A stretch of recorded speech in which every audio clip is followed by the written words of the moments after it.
power or the gift of alkalinity. For short, we call it Go Green. Go Green, baby. What this program is about is energy. If you're going to have energy, you have to understand that there's a delicate balance in your body called the acid-alkaline balance. And I'm sure many of you have heard the term pH many times in your life.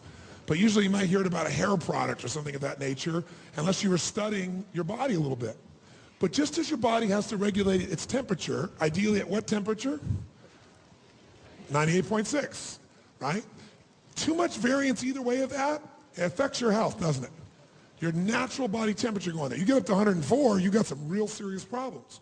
Well, as important as your body temperature is, not the external temperature, but the body temperature that you're able to maintain consistently, there's another number that's equally important, maybe even more, and that is the acid-alkaline balance within your body. The pH balance, as it's called. And there's a scale that measures how acidic to how alkaline any substance or environment is. And that scale's right here in front of you, and you can see that scale goes basically from 0, which is burning holes through something, to 14, which is very alkaline. 7 is neutral.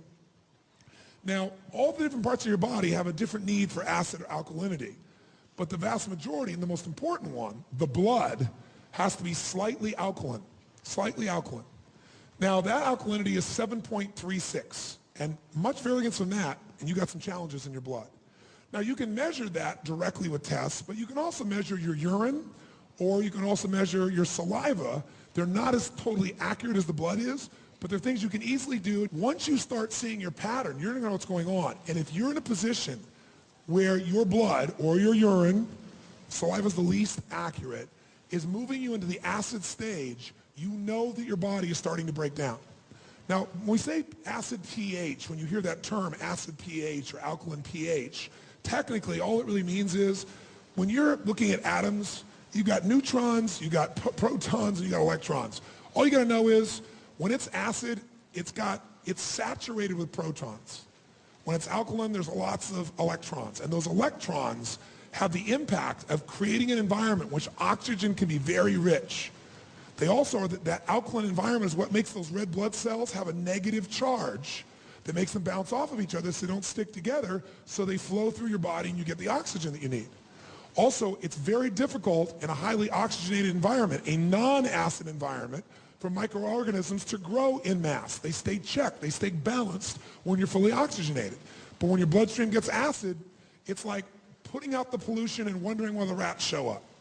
So alkalinity has got to be a major focus, and it's very easy to get yourself to stay alkaline, but you got to think the power of alkaline, and the short term we have for that is Go Green. If you're overweight, how many of you here have worked out really hard but still can't seem to get those last 10 or 15 pounds or 5 pounds away? How many have had this experience? Raise your hand. Say aye.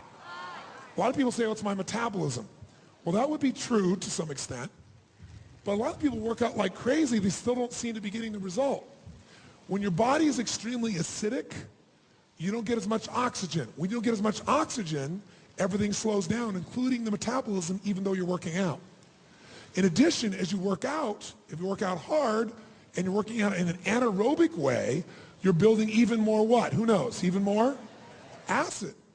So a lot of people are actually, the body then says, wait a second, we got to retain more water here to protect it, and we got to get these acids away from the critical organs of the body, so we're going to retain fat, put it in the fat until the body has time and has enough energy again where we can push it in the bloodstream and excrete it again. We can get rid of these wastes.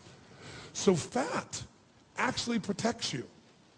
A lot of people, by the way, are in much worse shape when they're skinny than when they're fat, when they're toxic, because the people that are overweight very often have more of a buffer to deal with some of those acids.